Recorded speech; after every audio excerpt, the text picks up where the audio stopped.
സ്ഥാപനങ്ങളും അദ്ദേഹത്തെ ആ സ്ഥാപനങ്ങളിലേക്ക് ക്ഷണിച്ചു. അത് കോർഡിനേറ്റ് ചെയ്യാൻ ആദ്യം ക്ഷണിച്ച സംഘടന അല്ലെ സ്ഥാപനത്തിന്റെ ആൾ എന്ന നിലക്ക് എംബസി ഉദ്യോഗസ്ഥന്മാർ എന്നെ അറിയിക്കുകയും ഞാൻ അദ്ദേഹത്തിന് സന്ദർശിക്കേണ്ട ഒരു സ്ഥാപനം കാരന്തൂർ മർക്കസും മറ്റൊന്ന് ആലിക്കുട്ടി മുസ്ലിയാർ സമസ്തയുടെ അദ്ദേഹം നേതൃത്വം നൽകുന്ന കൊയിലാണ്ടിക്കടുത്ത ഒരു കോളേജുമായിരുന്നു. ഈ രണ്ട് സ്ഥാപനങ്ങളെയും അതിന്റെ പണ്ഡിതന്മാരെയും ഒക്കെ ബന്ധപ്പെട്ട് അംബാസഡറെ ഇൻവൈറ്റ് ചെയ്യാൻ ഔദ്യോഗികമായി തന്നെ എയർപോർട്ടിലെത്തി ഞാനും ആലിക്കുട്ടി മുസ്ലിയാരും കാന്തപുരം അബൂബക്കർ മുസ്ലിയാരും കൂടി ഇങ്ങനെ നടന്നു വരുമ്പോഴേ എന്റെ ഫോണിലേക്ക് ഒരു മെസ്സേജ് അയച്ചു. അവിടെ എയർപോർട്ടിൽ ജോലി ചെയ്യുന്ന നമ്മളൊക്കെ ഹെൽപ്പ് ചെയ്യുന്ന ഒരു സുഹൃത്ത്, അദ്ദേഹം ആ മെസ്സേജിൽ എഴുതിയത് ഈ പാമ്പും കീരിയും എല്ലാം കൂടി ഇങ്ങനെ ഒപ്പം നടക്കുന്നത് എന്താണ്. അപ്പോ അത് കണ്ട മറ്റൊരാൾ പറഞ്ഞു, അവരെ കാര്യത്തിനൊക്കെ അവരങ്ങനെ തന്നെയാണ്, നമ്മൾ വെറുതെ കുഴപ്പമുണ്ടാക്കി നടക്കുകയാണ്. അപ്പോ ഇത് ഞാൻ പറഞ്ഞത് എന്താന്ന് വെച്ചാൽ നമ്മുടെ ആളുകൾ കാര്യങ്ങൾ മനസ്സിലാക്കി വരുന്നു എന്നതിന്റെ അടയാളമാണ്. ഇങ്ങനെ ഒരുപാട് അനുഭവങ്ങൾ നമുക്ക് കാണാൻ സാധിക്കും. മുസ്ലിം സമൂഹം ഒന്നിച്ച് നിൽക്കണം എന്നത് ഇപ്പോൾ കേരളത്തിൽ ഒരു അനുകൂല സാഹചര്യം ഉണ്ടായി വരുന്നുണ്ട്. അതുകൊണ്ടാണ് ഈ സമ്മേളനത്തിന്റെ മുജാഹിദ് സമ്മേളനത്തിൽ ഈ ഒരു വേദി ഇങ്ങനെ നമ്മൾ സംഘടിപ്പിക്കുന്നത്. കുറച്ചു മുമ്പ് നമ്മുടെ ബാങ്ക് കൊടുക്കുന്നത് പല സമയത്താണ് ഇപ്പോഴും കലണ്ടറുകളിൽ. നോമ്പിന് വലിയ വിഷയം. ഒരു സൗഹൃദ നോമ്പ് തുറ സംഘടിപ്പിച്ചാലും ബാങ്ക് കേൾക്കുമ്പോൾ അതായിട്ടില്ല, അത് ആ പള്ളിയിലാണ്, ഈ പള്ളിയിൽ, ഇങ്ങനെ പോവാണ്. അത് MSS നേതൃത്വം നൽകിക്കൊണ്ട് ഇപ്പൊ 4-5 സിറ്റിംഗ് കഴിഞ്ഞു. എന്താ ഉറൂബ്, ഞാൻ പറഞ്ഞു ഞാൻ അത് പഠിച്ചിട്ടില്ല, വാനശാസ്ത്രം ഇതൊന്നും. അതിന് പഠിച്ച ആൾക്കാരെ, കലണ്ടർ ഉണ്ടാക്കുന്ന ആൾക്കാരെ വിളിച്ചു. ഷബാബ്, അൽമനാർ, സുല്ലമുസലാം കലണ്ടർ, ചന്ദ്രിക, സിറാജ്, ഇതൊക്കെ ഇതൊക്കെ ചർച്ച ചെയ്തു. മാധ്യമത്തിന്റെ ആളുകൾ പറഞ്ഞു നിങ്ങളെല്ലാം കൂടി തീരുമാനിച്ചു തരാണ്, ഞങ്ങൾ അത് കൊടുത്തോളാം. മാതൃഭൂമി മനോരമന്റെ ആൾക്കാർ പറഞ്ഞു ഞങ്ങൾക്ക് ഇത് യാതൊരു പ്രശ്നമില്ല, നിങ്ങളൊരു കലണ്ടർ ഉണ്ടായി തന്നാൽ മതി. അപ്പൊ അതിനെല്ലാവരും വരുന്നുണ്ട്, ചർച്ച ചെയ്യുന്നുണ്ട്. സൂര്യൻ അസ്തമിച്ച് തുടങ്ങുമ്പോഴാണോ അതല്ല അസ്തമം പൂർത്തിയായിട്ടാണോ, എത്ര ഡിഗ്രിയാണ്, ചർച്ചയുണ്ട് എന്നർത്ഥം. ബഹുമാനപ്പെട്ട കോട്ടുമൽ അബൂബക്കർ സാർ കുറച്ചു മുമ്പ് കോഴിക്കോട്ട് ഒരു മീറ്റിംഗ് വിളിച്ചു. ഈ മുസ്ലിം പെൺകുട്ടികളുടെ വിവാഹം നടത്തിയ ഓർഫനേജിലെ ആളുകളെ ഉള്ള പ്രശ്നങ്ങളൊക്കെ അദ്ദേഹം നമ്മളെയൊക്കെ വിളിച്ചിട്ടാണ് സമയം ചോദിച്ചത്. നിങ്ങൾക്കൊക്കെ സമയം ഏതായിരിക്കും, 2 ഡേറ്റ് തരണം. എന്നെ വിളിച്ചു, TP അബ്ദുള്ള കോയ മൗലവി അവർകളെ വിളിച്ചു, എല്ലാവരെയും വിളിച്ചിട്ട് പറഞ്ഞു. നമ്മളൊക്കെ പോയി ആ സംഗതിയിൽ പങ്കെടുത്തു. മുസ്ലിങ്ങൾക്ക് ഒരു കോഡില്ല, ഒരു എന്താ പറയാ, ഒരു മുസ്ലിം പേഴ്സണൽ ലോ എന്ന് പറയാവുന്ന ഒരു കോഡ് ഇന്ത്യയിൽ ഇല്ല. അങ്ങനെ ഒരു വാക്ക് ഘടിച്ച് ഒരു ഒഴിക്കാവുന്ന അംഗീകരിച്ച പാർലമെന്റ് അംഗീകരിച്ച ഒരു കോഡില്ല. അങ്ങനെ ഒന്നും ഉണ്ടാക്കണം എന്ന് തോന്നി. കോഴിക്കോട്ട് വക്കീലന്മാരുടെ ഒരു സംഘടന ജസ്റ്റിഷ്യ, അതിൽ കൂടുതൽ സജീവം അതിന്റെ ഒരു സഹായികൾ ജമാഅത്തെ ഇസ്ലാമിക്കാരാണ്. ആ സംഘടന എല്ലാ മുസ്ലിം പണ്ഡിതന്മാരുടെയും മീറ്റിംഗ് വിളിച്ചു. 4-5 മീറ്റിംഗ് വിളിച്ചു. ഒരുപാട് പ്രശ്നങ്ങളില്ലേ, 3 തലാഖ് പ്രശ്നം, അതുമാതിരി പിതാവ് ജീവിച്ചിരിക്കെ മകൻ മരിച്ചാൽ മകന്റെ മകന് സ്വത്ത് കൊടുക്കാത്ത പ്രശ്നം, അതുപോലെ ഒരുപാട് പ്രശ്നങ്ങൾ. ഇതിനൊക്കെ ഒരു മാനുഷികമായ പരിഗണന എങ്ങനെ നമുക്കൊരു കോഡ് നിർമ്മിക്കാം, അതിലും എല്ലാം പങ്കെടുക്കുന്നുണ്ട്. ഞാൻ പറഞ്ഞു വരുന്നത്, ഇപ്പൊ അടുത്ത് കുഞ്ഞാലിക്കുട്ടി സാഹിബ് തിരുവനന്തപുരത്ത് വഖഫിനെ കുറിച്ചൊക്കെയുള്ള പുതിയ നിയമം വന്നപ്പോൾ എല്ലാ മുസ്ലിം സംഘടനകളുടെയും മീറ്റിംഗ് വിളിച്ചു. അപ്പൊ ഒന്നിച്ചിരുന്ന് കാര്യങ്ങൾ ആലോചിക്കാവുന്ന ഒരു സൗകര്യം ഉണ്ടായി വന്നാൽ യാതൊരു സംശയവുമില്ല അത് എല്ലാവർക്കും ഉപകാരപ്പെടും. കാലിക്കറ്റ് രാമനാട്ടുകര ബൈപ്പാസ് റോഡിൽ ഞങ്ങൾ അവിടെ ഒരു പള്ളിക്ക് സ്ഥലം വാങ്ങി അതിന്റെ പെർമിഷനൊക്കെ ശരിയായി നിൽക്കുമ്പോൾ എന്നെ മറ്റൊരു സംഘടനയിൽപ്പെട്ട മുസ്ലിം സമുദായത്തിലെ ഒരു പ്രമുഖ സംഘടനയിൽപ്പെട്ട ഒരു ഭാരവാഹി വിളിച്ചു ചോദിച്ചു, ആ ബൈപ്പാസ് റോഡിൽ നിങ്ങൾ പള്ളി ഉണ്ടാക്കുന്നുണ്ടോ? അപ്പൊ ഞാൻ പറഞ്ഞു നമ്മൾ പള്ളി ഉണ്ടാക്കുന്നത് അത് അവിടെ ഇന്ന സ്ഥലത്ത്, ആ കടവ് റിസോർട്ട് കഴിഞ്ഞ് ഇപ്പുറത്ത് ഇസ്ലാമിക് സെന്റർ അവിടെയാണ് ഉണ്ടാക്കുന്നത്. ഞാൻ ചോദിച്ചു നിങ്ങൾക്ക് എന്താ ഞങ്ങൾ പള്ളി ഉണ്ടാക്കുന്നതിന്? അപ്പൊ അദ്ദേഹം പറഞ്ഞു നിങ്ങൾ അവിടെ പള്ളി ഉണ്ടാക്കുന്നുണ്ടെങ്കിൽ ഞങ്ങൾക്ക് ഒരു പള്ളി ഉണ്ടാക്കാൻ പ്ലാൻ ഉണ്ട്, അത് വേറൊരു സ്ഥലത്താക്കാനാണ്. എന്തൊരു മര്യാദയാണ്, നിങ്ങൾ ഇവിടെ പള്ളി ഉണ്ടാക്കുന്നു എങ്കിൽ ഞങ്ങൾ അവിടെയല്ല വേറൊരു സ്ഥലത്ത് പള്ളി ഉണ്ടാക്കുക. ആ ബൈപ്പാസിൽ 30 കിലോമീറ്റർ നീളത്തിൽ പള്ളി എന്നല്ലാത്ത സ്ഥലമാണ്. അതാണ് ഇപ്പോ ഡെവലപ്പ് ചെയ്തു വരുന്ന ഒരു മര്യാദ. അത് കൂടുതൽ ജനങ്ങളിലേക്ക് എത്തിക്കാൻ ഈ ആളുകൾക്കൊക്കെ അതിന് ബോധമുണ്ടായാൽ മതി. ഇതിന്റെ അർത്ഥം മുസ്ലിങ്ങൾക്കിടയിൽ തർക്കമില്ലെന്നോ പ്രശ്നമില്ലെന്നോ എല്ലാം ഒന്നായി എന്നോ അല്ല. വേറെ തന്നെ വലിയ വിഷയങ്ങളുണ്ട്, ചെറിയ വിഷയങ്ങളുണ്ട്. അതൊക്കെ മനസ്സിലാക്കാൻ വേദികളുമുണ്ട്. കാലിക്കറ്റ് എയർപോർട്ടിൽ അടുത്ത് ചാർജ് എടുത്ത ഒരു ഉദ്യോഗസ്ഥൻ പുളിക്കൽ താമസിക്കുന്ന എന്റെ ഒരു സുഹൃത്തിന് ഒരു മെസ്സേജ് അയച്ചു. ആ മെസ്സേജ് പറയുന്നത് കഴിയുന്നതും നമ്മുടെ കുട്ടികളെ മുസ്ലിം പണ്ഡിതന്മാരുടെ പ്രഭാഷണം കേൾക്കുന്നതിന് അവസരം ഇല്ലാതാക്കണം. ചീത്ത വാക്കുകൾ ഉപയോഗിച്ച് അവർ പഠിക്കാൻ കാരണമാകും. മുസ്ലിങ്ങൾ നടത്തുന്ന മതപ്രഭാഷണങ്ങളിൽ നിന്ന് ചീത്ത വാക്കുകൾ പഠിക്കുമെന്ന് മറ്റൊരു സുഹൃത്ത് പറഞ്ഞു. തെറി പ്രസംഗം എന്ന് പറഞ്ഞിട്ട് ഈ നെറ്റിൽ യൂട്യൂബിലൊക്കെ അടിച്ചു നോക്കിയാൽ വരുന്നത് ചില പണ്ഡിതന്മാരുടെ പ്രഭാഷണങ്ങളാണ്. അപ്പൊ അതൊരു ഭാഗത്ത് അങ്ങനെ നടക്കുന്നു, ജനങ്ങൾ ഇങ്ങനെ കഴിയുന്നു. വിവാഹം, മരണം, നമ്മുടെ അത്യാവശ്യ കാര്യങ്ങൾ, ഇതൊക്കെ തന്നെ നമ്മൾ സഹകരിച്ച് പോവുകയും ചെയ്യുന്നുണ്ട്. അപ്പോ ഇപ്പോൾ നമ്മൾ നോക്കേണ്ട ഒരു കാര്യം, ഇപ്പോ വേൾഡ് തന്നെ നോക്കിയാലും ഒരു ഭാഗത്ത് സാമ്രാജ്യത്വ ശക്തികളുടെ അതിശക്തമായ നിലയ്ക്ക് ഇസ്ലാമിയ ഫോബിയ എന്ന് പറയും, ഇസ്ലാമിനെ തെറ്റിദ്ധരിപ്പിക്കുക. ഇന്ത്യയിൽ നോക്കുകയാണെങ്കിൽ ഫാസിസ്റ്റുകൾ അതിനായി വേറെ പ്രവർത്തനം നടത്തുകയാണ്. ഇതൊക്കെ കണ്ടില്ല എന്ന് നടിച്ച് മുന്നോട്ട് പോകാൻ കഴിയില്ല. അപ്പൊ അതുകൊണ്ടാണ് കേരളത്തിൽ ആദ്യകാലം മുതൽക്ക് നമ്മൾ ഇങ്ങനെയുള്ള അവസരങ്ങൾ ഉണ്ടാക്കലുണ്ട്. എല്ലാവരെയും ക്ഷണിക്കാറുണ്ട്. ഇവിടെയൊക്കെ എല്ലാവരെയും ക്ഷണിച്ചിട്ടുണ്ട്. ചിലരൊക്കെ ക്ഷണിക്കാൻ വരാന്ന് പറഞ്ഞിട്ടുണ്ട്, ചിലർ വരാൻ കഴിയില്ലെങ്കിലും പേര് വെച്ചോളി എന്ന് പറഞ്ഞിട്ടുണ്ട്. ചിലര് വരാന്ന് പറഞ്ഞിട്ട് ഇപ്പോൾ അസൗകര്യം പറയുന്നത് എല്ലാം നമ്മൾ പരിഗണിക്കണം. ഒരു ദിവസം കൊണ്ടോ 2 ദിവസം കൊണ്ടോ സാധിക്കുന്നതല്ല മുസ്ലിമീങ്ങളെ സംബന്ധിച്ചിടത്തോളം. ഇപ്പോൾ അവർക്കൊന്നിച്ച് കാര്യങ്ങൾ ചർച്ച ചെയ്യാവുന്ന വേദി ഉണ്ടാക്കുക എന്നത് അത് ഉണ്ടാവണം. അതുണ്ടായാൽ ഒരു മുജാഹിദ് സുന്നിയായി പോകുമെന്നോ ഒരു സുന്നി മുജാഹിദായി പോകുമെന്നോ ഒന്നുമില്ല. പണ്ട് നമ്മൾ പറയും ചില ചരിത്രം. ഇപ്പൊ തിരുരങ്ങാടി യത്തീംഖാന പള്ളിക്ക് തറക്കല്ലിട്ടത് ബാഫക്കി തങ്ങളാണ്, അധ്യക്ഷം വഹിച്ച് KM മൗലവിയാണ്. വേറൊന്ന് നമ്മൾ പറയും PP അബ്ദുൽ ഗഫൂർ മൗലവി ഹുത്തുബ പറയുകയും പാണക്കാട് പൂക്കോയ തങ്ങൾ ഇമാമത്ത് നിൽക്കുകയും ചെയ്ത് മലപ്പുറത്ത് ഈദ്ഗാഹ് ഉണ്ടായിരുന്നു. ശരി, ഇനിയും പറയുന്ന 3 or 4 ഇല്ലല്ലോ. ഞാൻ PP അബ്ദുൽ ഗഫൂർ മൗലവി ജീവിച്ചിരിക്കുമ്പോൾ അദ്ദേഹം സുഖമില്ലാതെ കിടക്കുമ്പോൾ ഇതൊന്ന് ക്ലിയർ ചെയ്യാൻ റഹീം മേച്ചേരി പണ്ട് എഴുതിയ ഒരു ലേഖനത്തിൽ ഞാനിത് കണ്ടത്. നമ്മൾ പുതിയ ആളുകളല്ലേ. ഞാൻ അബ്ദുൽ ഗഫൂർ മൗലവിയോട് ചോദിച്ചു, ഇങ്ങനെ ഒരു സംഭവം മേച്ചേരി എഴുതിയ ലേഖനത്തിലുണ്ട്, നിങ്ങൾ നിങ്ങൾ ഹുത്തുബ നടത്തി പൂക്കോയ തങ്ങൾ ഇമാം എന്ന് നമസ്കരിച്ചു, ശരിയാണോ? മൗലവി പറഞ്ഞു ശരിയാണ്. മജീദ് സാഹിബ് പങ്കെടുത്തിട്ടുണ്ട്. അപ്പൊ അടുത്ത ചോദ്യം എന്തായിരുന്നു അറിയോ? ഞാൻ ചോദിച്ചു, എന്നാ മൗലവി നമുക്കൊന്നുകൂടി അങ്ങനെ നടത്താൻ സാധിക്കുമോ? മൗലവി അറിയോ, സാധിക്കുമെന്ന് തോന്നുന്നില്ല. നമുക്ക് കാലത്തിന്റെ ഒരു കുറച്ച് കാലം കൊണ്ടൊന്ന് മാറ്റി, ഇനി സാധിക്കുമെന്ന് തോന്നുന്നില്ല എന്ന് പറഞ്ഞു. അപ്പൊ നമുക്കത് മാറ്റണം. നമ്മളാണല്ലോ ഇത് സമുദായത്തിൽ പ്രവർത്തിക്കുന്നത്, നമ്മളാണ്. ഇവരൊക്കെയാണ് നേതൃത്വം നൽകുന്നത്. നമ്മൾ വിചാരിച്ചാൽ മാറും എന്നത് ഉറപ്പാണ്. ആ മാറ്റമാണ് ഇപ്പൊ വഖഫ് ബോർഡിൽ കഴിഞ്ഞ 10 കൊല്ലമായി വഖഫ് ബോർഡിൽ ഒരു മെമ്പറാണ് ഞാൻ. വഖഫ് ബോർഡിൽ വരുന്ന കുറെ സമയം, എത്ര സമയമാണെന്നറിയാം.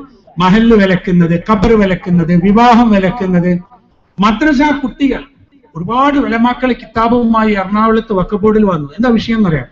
ഒരു കൂട്ടർ മറ്റേ കൂട്ടർ മദ്രസന്ന് പുറത്താക്കി കുട്ടികളെ. എന്താ കുട്ടികൾ ചെയ്ത തെറ്റ്? അത് പറഞ്ഞ് അല്ലാ എന്ന് പറയണോ അല്ലാ എന്ന് പറയണോ? പണ്ടുള്ള ഒരു തർക്കമാണ് അത്. അള്ളാഹു എന്ന് എഴുതുമ്പോൾ ലാമ് തഫ്ഹീം എങ്ങനെ ഉച്ചരിക്കണം? അപ്പൊ ഇവർ അല്ലാഹ് എന്നാണ് പറയേണ്ടത്, ഇവർ അല്ലാ എന്നാണ് പറയേണ്ടത് എന്നൊക്കെ വന്ന്. ഉമർ അലി ശിഹാബ് തങ്ങൾ വഖഫ് ബോർഡ് ചെയർമാനാണ്. കുട്ടികളെ പുറത്താക്കി. ഇവരൊക്കെ കിതാബുമായിട്ടാണ് വന്നത്. എങ്ങനെയാണ് അതിന്റെ ഉച്ചാരണം?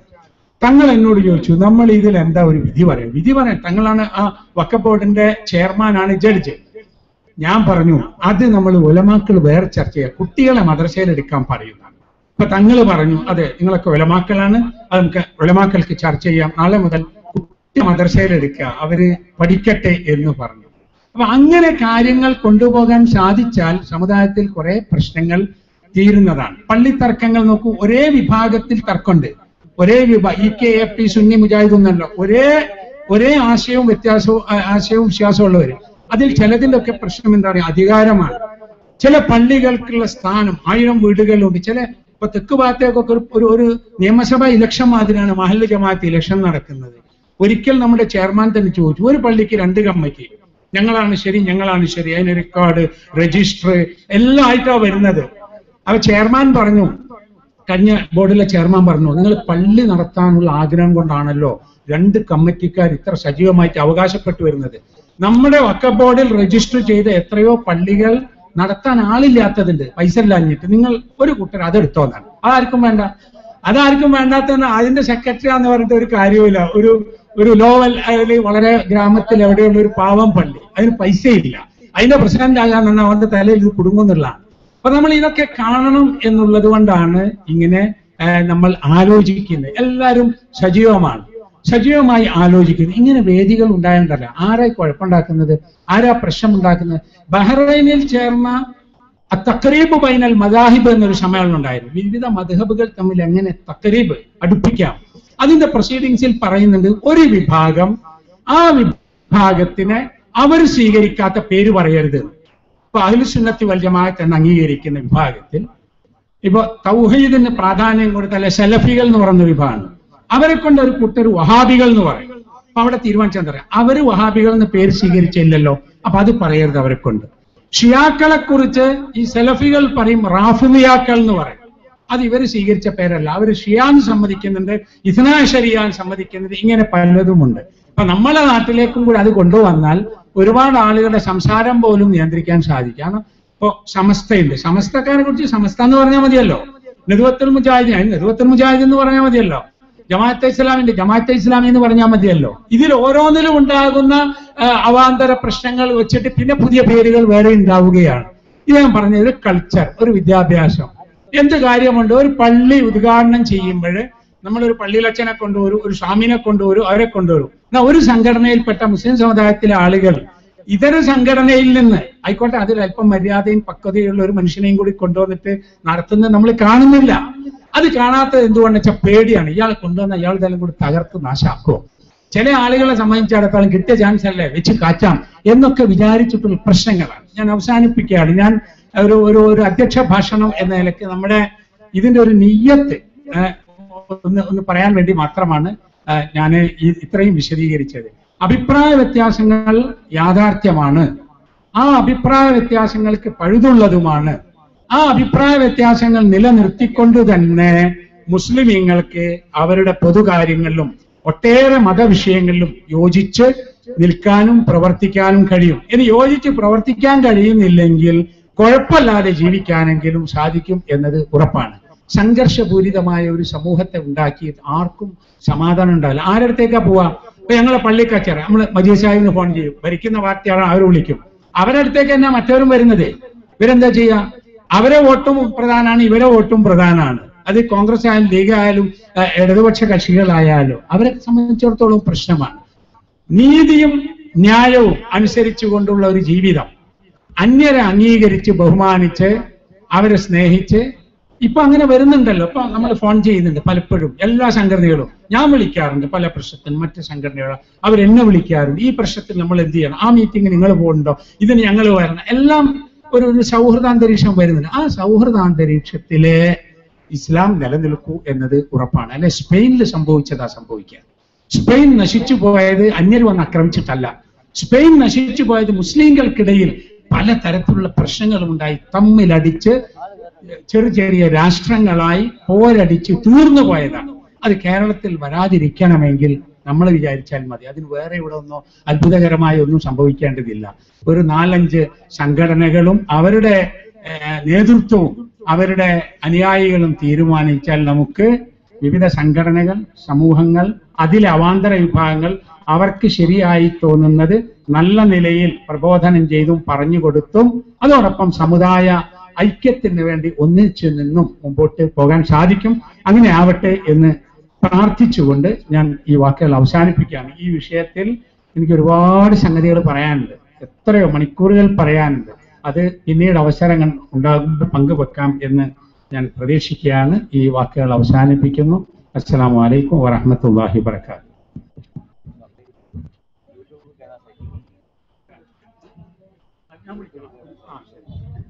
അടുത്തതായി ഈ സമ്മേളനത്തിന്റെ ഉദ്ഘാടനമാണ് നിർവഹിക്കുന്നത് സംസ്ഥാന മുസ്ലിം ലീഗിന്റെ general secretary KPA Majeed Sahib അവരുകളാണ്. ഇവിടെ വന്നിട്ടുള്ള എല്ലാ ആളുകളും തിരക്കുള്ളവരാണ്. നമ്മുടെ സമുദായത്തിന് നേതൃത്വം നൽകുന്ന ആളുകൾ അങ്ങനെയാണല്ലോ. അതുകൊണ്ട് ചില ക്രമങ്ങളൊക്കെ മാറ്റി അവരെ തന്നെ ഒരു സൗഹാർദ്ദം ഉണ്ടാക്കിയിട്ട് ആരാദ്യം പറയോ ആദ്യം പറയണ്ട എന്നൊക്കെ തീരുമാനിക്കാൻ വിടുകയാണ്. സൗഹാർദ്ദത്തിലൂടെ അത് പരിഹരിക്കും എന്ന് വിചാരിക്കുന്നു. അസ്സലാമു അലൈക്കും.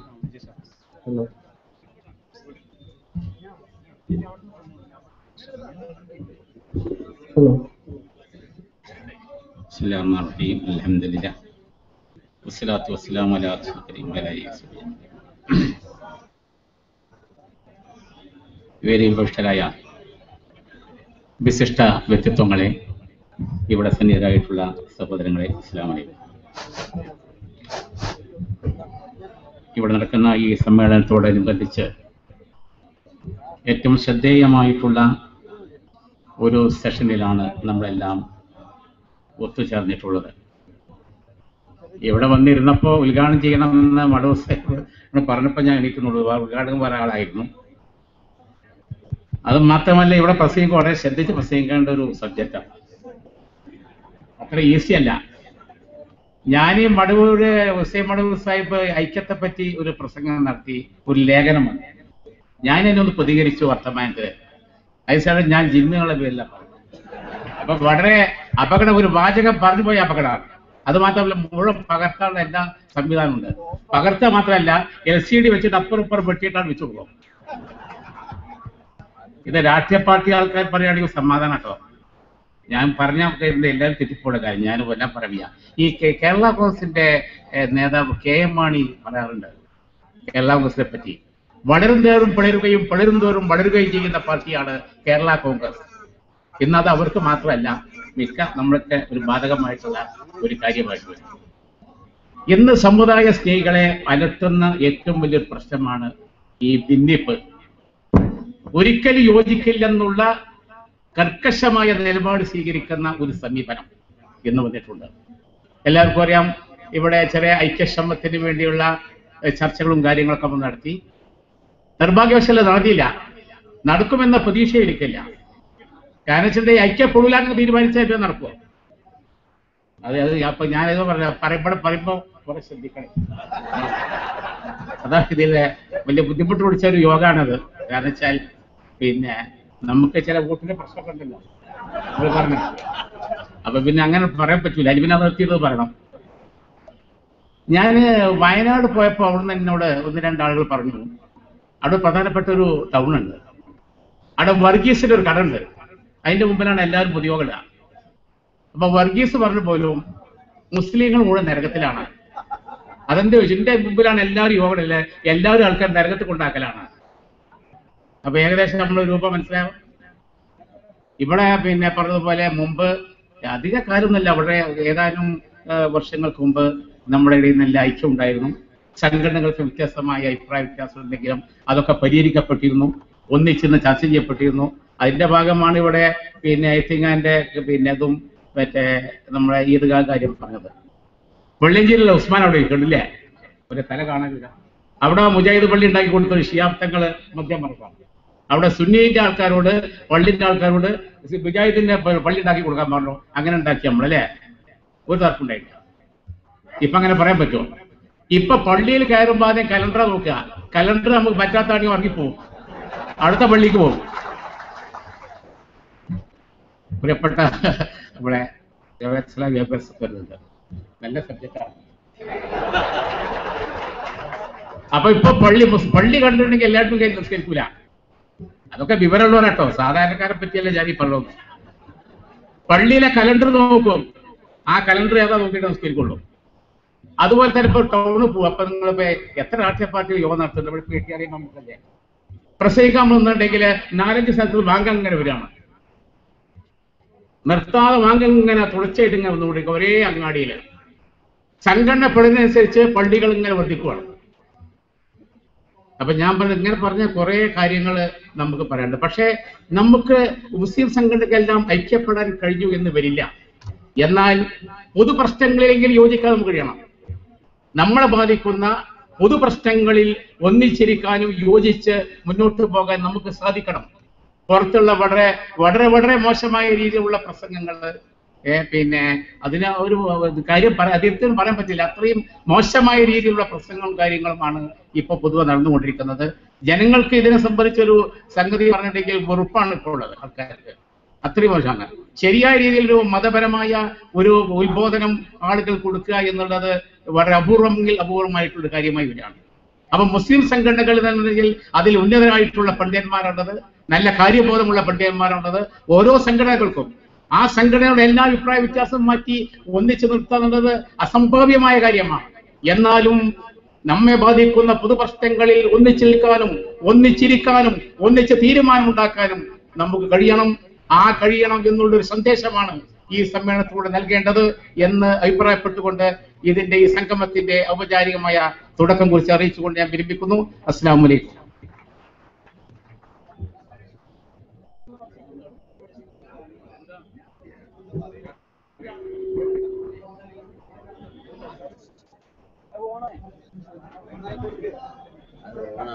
ഹലോ ഹലോ ഉദ്ഘാടന കർമ്മം നിർവഹിച്ച ബഹുമാന്യനായ KPA മജീദ് സാഹിബിന് കൃതജ്ഞത അറിയിക്കുകയാണ്. അടുത്തതായി ഡോക്ടർ ഹുസൈൻ രണ്ടത്താണി അവരുടെ ആദരവും ക്ഷണിച്ചു കൊടുക്കും.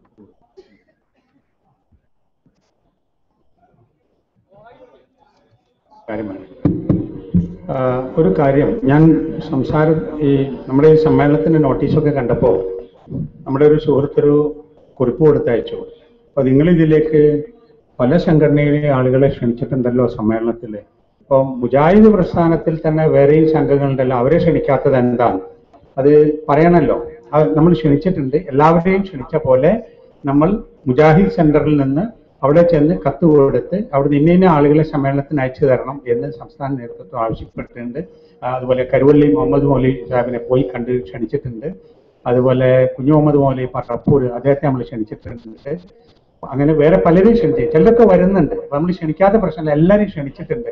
ആ ക്ഷണം തുടരുകയും ചെയ്യും ഇൻഷാ അല്ലാഹ്.